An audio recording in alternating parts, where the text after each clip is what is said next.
that will again come as 2 meter per second square. From A to B, from the graph you can see from A to B, the body moves with uniform velocity, constant velocity.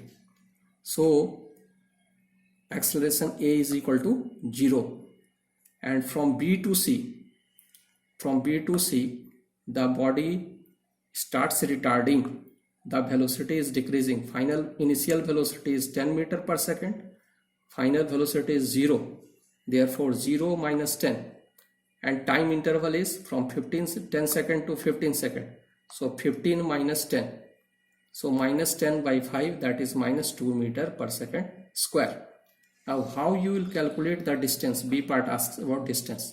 The distance is the area of the graph.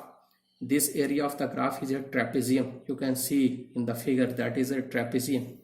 And area of the trapezium, you know, 1 by 2 sum of the parallel sides into height. The parallel sides are OC and AB. So I have written here OC plus AB and height, that is AD. The value of OC you can see that is from 0 to 15, that is 15. And AB here is 10 minus 5, that is 5. And AD is 10. So 1 by 2, 15 plus 5 into 10, that is 100 meter.